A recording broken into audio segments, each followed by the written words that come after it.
Banda, banda. En los años 1881, cuando llegaron mis abuelos aquí, existía un pleito de la hacienda de Guayabital con un convento de la ciudad de Cali, que ambos presentaban títulos sobre Guayabital y sobre el Tiple. En ese año 81, el prefecto o alcalde de Caloto dictó un decreto creando el corregimiento de Puerto Tejada. Y el primer corregidor fue el doctor y general José Vázquez Cobo, que era el abogado de una de las partes en litigio. Bueno, hubo una invasión de gente de Jamundí, unos traídos por el convento y otros traídos por la parte contraria, por la parte de don Manuel José Cobo. Parece que la primera finca que se fundó fue en la Boca de la Paila, fundada por los hermanos Antonio y Juan Campelo, que eran los únicos blancos que vivían aquí en esta tierra en ese tiempo, de origen italiano. Pero jugadores, les gustaba mucho la gallera, les gustaba mucho el dado, y tuvieron una quiebra, y el principio de finca de la Boca de la Paila se lo hipotecaron al padre León Sardi de Jamundí. León Sardi vendió esas mejoras a Buenaventura Hernández, mi tío abuelo. Bueno, mi tío abuelo las adelantó y le compró la tierra a don Manuel José Cobo o a la señora Cifuentes Caicedo, Rafaela, esposa de este señor Cobo, que consta de 17 fanegadas. Pero Buenaventura Hernández había hecho o había seguido la continuación de un potrero a donde es hoy la plaza principal de Puerto Tejada, y allí construyó Buenaventura Hernández su residencia, que queda casualmente donde está la casa cural. En esa casa no solamente vi yo la luz del día, sino que la vieron Francisca Casarán, Emilia Casarán, Catalina Casarán, Sabas Casarán, Ercilia Casarán. Ya los demás sí ya no nacieron allí, sino que Isidro Casarán, que era cuñado de Buenaventura y manejó los bienes de Buenaventura después de muerto esto el 3 de noviembre de 1903, hizo una casa, o no, mejor dicho, una covacha, un canella por ahí, por donde es la gallera. Y la casa, que era una casa decente que había dejado Buenaventura Hernández porque él era muy orgulloso y tenía pesos. Don Isidro, pues, que los curas le han lavado el cerebro, se las dio a los curas como casa cural y sacó las vajillas de don Buenaventura y se las puso a la disposición porque venía el señor obispo. Y este viejo abuelo mío rezandero creía en Dios y en los curas, y nos llevó a vivir a un caney que hizo para sembrar tabaco o secar tabaco, de manera que las camas de lata de guado donde dormíamos quedaban abajo y encima las cuerdas de tabaco. Bueno, esa es una cosa pues muy personal. Después de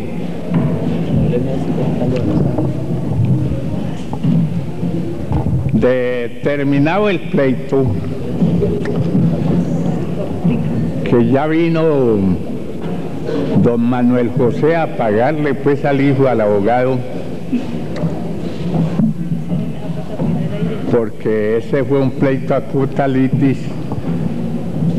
Le tocaron a ese abogado 600 plazas de tierra en Guayabital. Principió un litis por ello, y por ello perdió la vida. Siguió el pueblo siempre litigando, unos para de ese lado de allá, de Perico Negro, y otros para este lado del Cauca. Entonces pasaron los litis y quedaba el litis, pero al fin ganamos y fundamos el pueblo de este lado.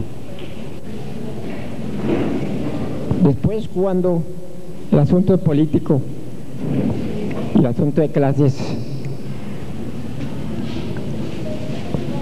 que hubo en esa época, por ser negro, liberal, había que estar a órdenes de los grandes. Propiamente, la fundación de Puerto Tejada son 20 barracas en la ribera del río Palo. Allí se hacían los negocios. Y la casa de Buenaventura Hernández. Antes de eso no había nada que yo sepa, sino guaduales, montes tremendos, pero que como eran montes maderables, de aquí salía la guadúa, la madera, la lata, la leña, el cacao, el café y un poquito de contrabando de aguardiente y de tabaco que los navegantes se inventaban romper las guadúas con una bodoca y allí metían pues las pelotas o tangos de tabaco y las botellas de aguardiente, y los comerciantes de Cali ya sabían, llegaban y compraban la balsa y compraban todos esos elementos que iban allí. Con relación a ese mercado pues tan extenso pues que se hizo aquí y tan rico, el municipio de Cali fundó el tranvía. El primer alcalde nombrado por el gobernador Pinto fue don Simeón Saavedra. Fue el primer alcalde, pero en realidad, verdad, el que nombraron como primer alcalde fue don Ricardo Holguín. No, don Julio Holguín. Don fue don Julio Holguín, don Ricardo no estoy diciendo, hasta donde llega mi conocimiento fue don Ricardo Holguín. Puede que haya sido don Julio Holguín, pero esa es la información que yo tengo. Don Julio Holguín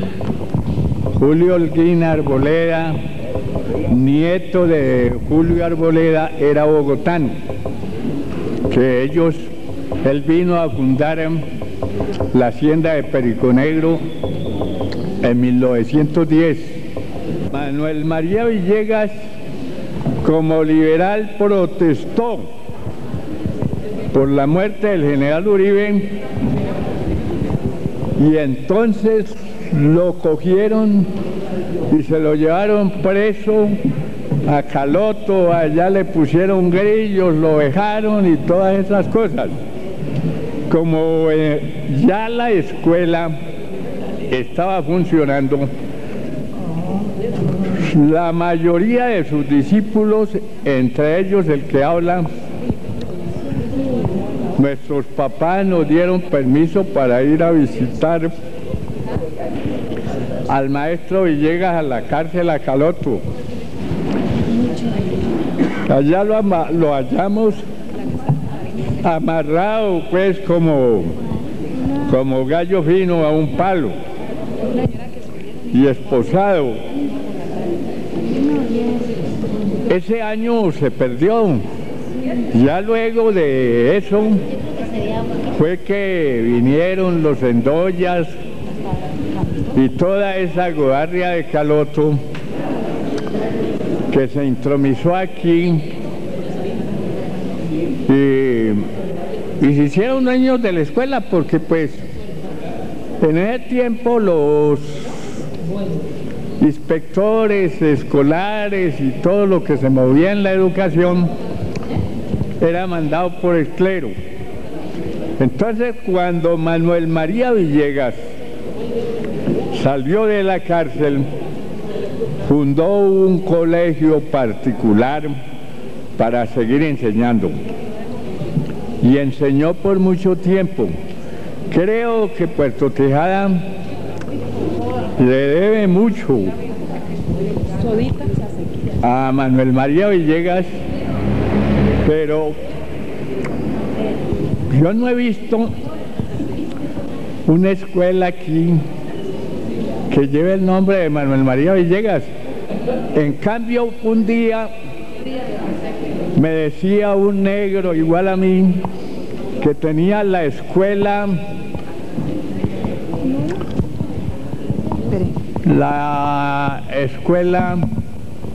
Tejada Sánchez, y le pregunté yo que quién era ese señor y me dijo que era el fundador de Puerto Tejada.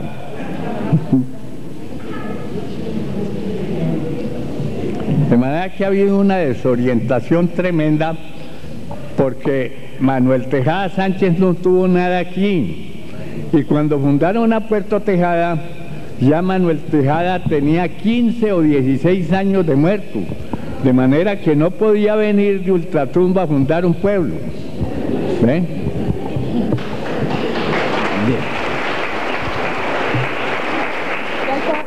La calle comercial era a la orilla del río, porque allá era donde llegaba la navegación de las balsas y de los champanes.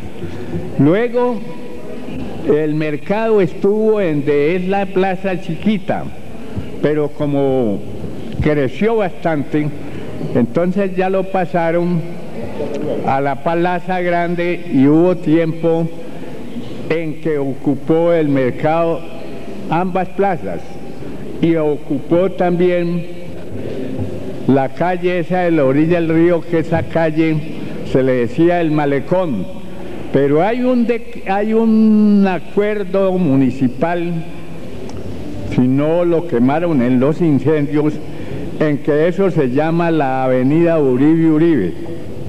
Y esos barquitos hacían el trayecto de Juanchito a la Virginia, llevando café, porque allá se establecieron las primeras trilladoras, y trayendo pasajeros, trayendo leña. Y entonces, como el río Palo tenía un gran cauce, entraban aquí a Puerto Tejada a recoger la carga, y por el Cauca salían hasta San Julián, ¿no? Entonces el nombre de Puerto Tejada se dice pues puerto porque por ser el río navegable, y que todo el comercio se hacía por agua. Los caminos de herradura eran escasos y a Cali, a Puerto Tejada, a Cali, a Santander, donde se iba en mula. Por eso, y hay una ley de 1915 en que reconoce a Puerto Tejada como puerto. Cuando se principió a fundar, venía la policía de Caloto. Entonces, como nosotros, los negros, estábamos ofendidos por la guerra de los 1000 días, los veíamos mal. Entonces los muchachos les hacíamos pandilla, pero no les hacíamos mal, sino que los revolcábamos sobre el terreno para hacer fiesta con ellos y reírnos todos juntos. Y pasó esa era y principiaron la civilización. Entonces ya venimos a ser partícipes, o sea, familiarizados con ellos.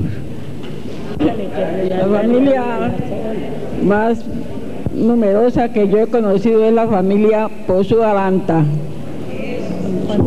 Pozualanta. Pues los hijos, por lo regular, las mujeres tuvieron, las señoras, sí, pero cuando Dios me tuvieron de 14, 16 y 20 hijos. Les digo que en mi adolescencia conocí a Puerto Tejada por allá a partir de los años 28 en adelante. Era un pueblo en su comienzo, con pocas habitaciones, distantes hasta una cuadra unas de otras. Sus gentes laboriosas, honorables, honradas. Su economía tan positiva que cuando después de una vacación que por premio me trajeron aquí a conocer esta población, cuando regresé a mi pueblo Caloto, me preguntaron las impresiones que llevaba de Puerto Tejada y les contesté así: un pueblo riquísimo, esas gentes pisan en el dinero. ¿Por qué lo interpreté así? Porque este pueblo, con sus calles, con sus patios, con sus jardines, eran completamente cubiertos de cacao.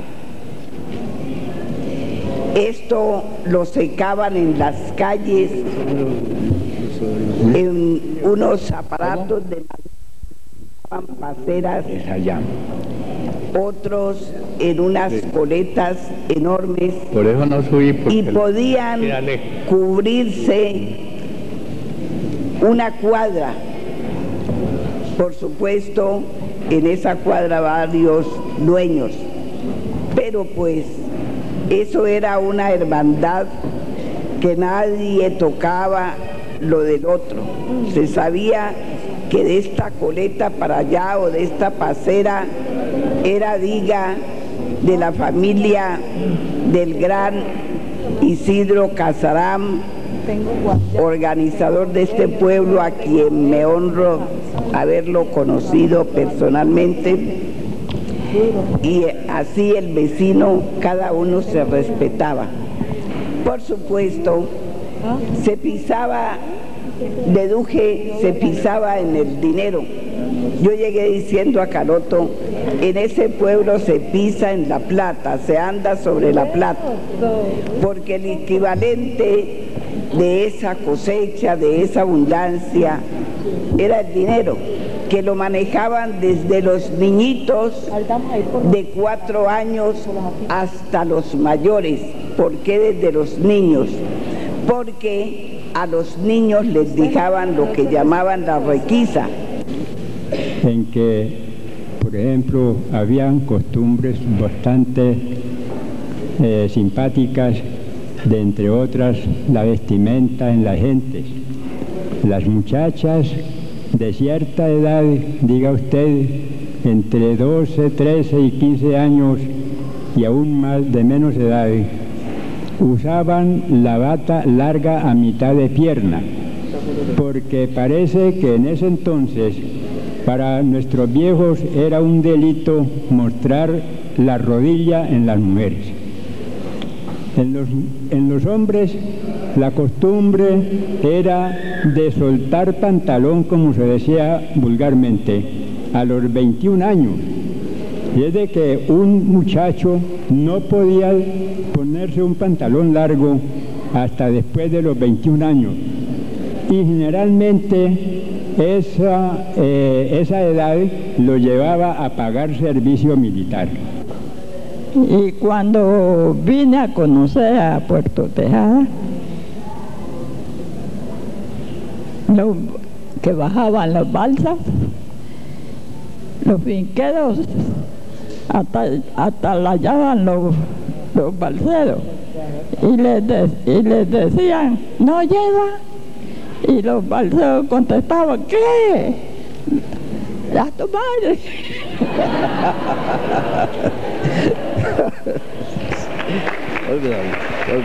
Historia, precioso estudio debe ser este, que halaga, que el corazón satisface y que dignifica el alma, porque es muy grato saber de los padres las hazañas y tantos hechos sublimes que ennoblecen nuestra raza.